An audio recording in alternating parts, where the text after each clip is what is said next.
The setting sun sears directly into your retinas. The salty spray of the Kanman Straits stings the thick calluses on your bare feet. It is April 13th, 1612, on the desolate shores of Funajima Island. You are not holding a legendary, master-crafted blade forged by imperial smiths.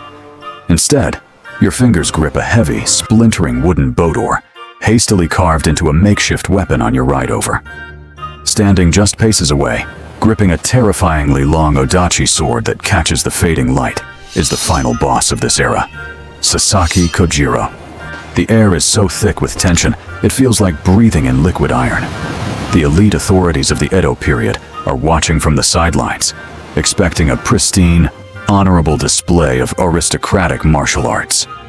But you are about to show them that survival in this crumbling world is not a choreographed dance. You are Miyamoto Musashi, and you are about to break the game entirely. But to understand how you ended up facing the ultimate duel with a piece of driftwood, we have to reload your save file. We have to go back to when you were a level 1 orphan, spawned into the most chaotic, volatile server in Japanese history, the Sengoku Jidai. You were born in 1584 in a small, forgotten village named Miyamoto, initially given the name Benosuke. Your mother passes away bringing you into this world, and your biological father is an unknown entity, lost to the fog of history. Your starting stats are bleak. Your mother had previously married a swordsman named Shinmen Munisai, an elite player who aligned himself with the rising political power of the Tokugawa faction.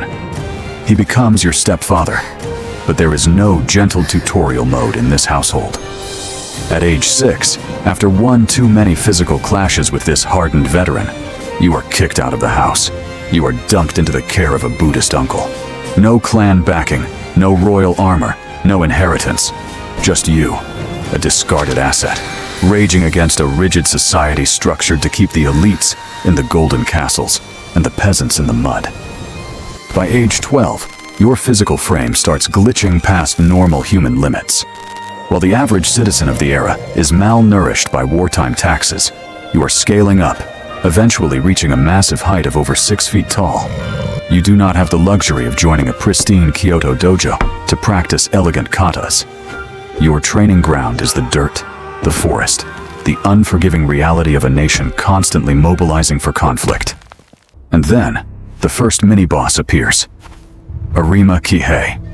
It is your very first samurai duel. You challenge him. The local crowds gather, fully expecting a quick, brutal defeat of a feral child by a trained warrior. You do not even have a real sword.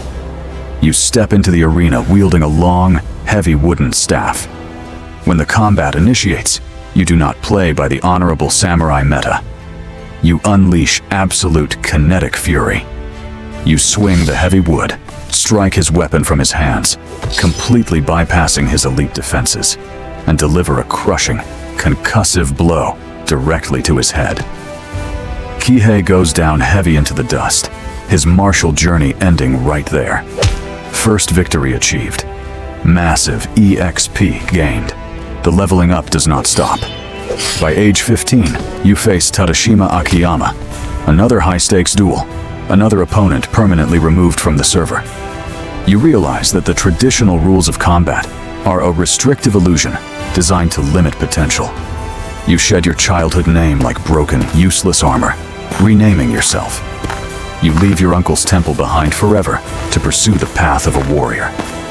You step out into a shifting political landscape, where the tectonic plates of power are moving toward the Tokugawa shogunate's absolute rule.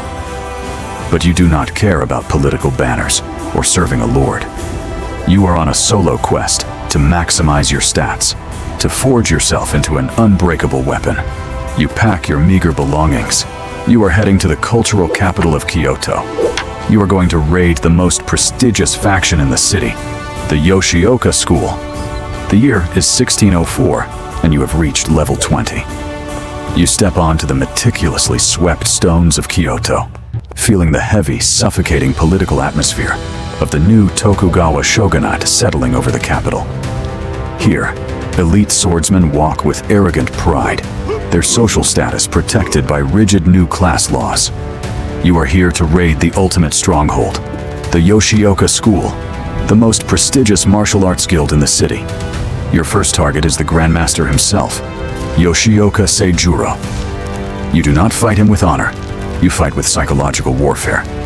You deliberately show up hours late, letting his aristocratic patience rot in the sun.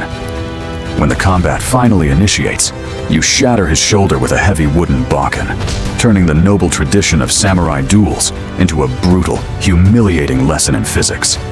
His health bar plummets. Defeated and disgraced, he permanently logs out of the warrior class and retreats into a monastery to become a monk. The Yoshioka Guild is absolutely furious. They immediately send his brother, Seijuro, to salvage their reputation.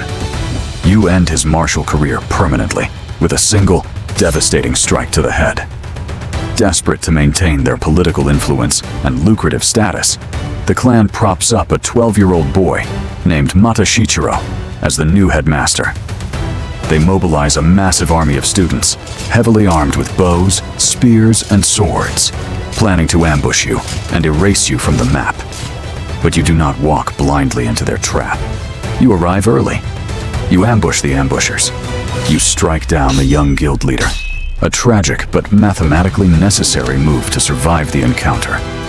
As the furious mob swarms you, arrows whistling past your ears and spears thrusting toward your chest, you draw both your long and short swords. You parry, slash, and carve a bloody path out of the city limits. This chaotic, adrenaline-fueled escape unlocks your ultimate combat tree, the dual-wielding technique that will cement your legacy. For years, you grind your stats across the fractured provinces. You face Shishido, a lethal warrior wielding a kusarigama, a sickle and chain, dodging his iron weight to deliver a fatal counterstrike to his chest. You disarm Muso Gonosuke, neutralizing his massive wooden staff with a flawless cross-block technique known as Juji Dome. You are an unstoppable force, a glitch in the rigid samurai system, which brings us right back to the blinding sun of Funajima Island on April 13th, 1612. You, Sasaki Kojiro, and the makeshift wooden oar. You position your body perfectly, so the dying sun flares directly into Kojiro's eyes, blinding his accuracy. He swings his massive odachi blade, slicing nothing but the air. In that split second, your carved oar crashes down on his skull. The duel is instantly over.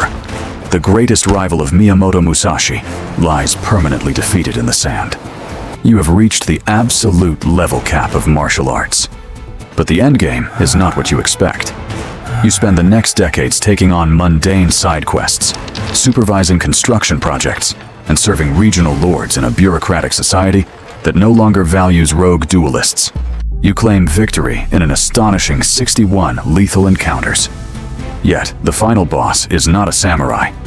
At age 61, severe nerve pain and lung cancer begin to relentlessly drain your HP. You retreat from the world, moving into the cold, damp stone of the Reigondo cave. The man who spent his entire life dominating others now sits in absolute silence, writing down the ultimate walkthrough guide for future generations. The Book of Five Rings. On June 13th, 1645, dressed in formal attire with your wakizashi blade by your side, you sit quietly looking out of the cave. You log out of the server for the last time, passing away peacefully in a seated meditation posture, holding your weapons. This is the brutal irony of the path of the sword.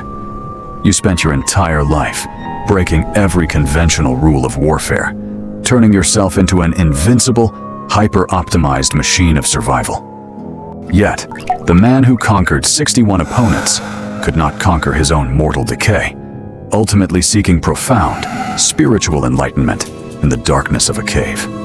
He realized that true mastery was not about the physical destruction of enemies, but the absolute conquest of the self. That is the devastating lesson serious world history wants to bring you today. History's most terrifying warriors are often just survivors who outlived the chaos of their own eras.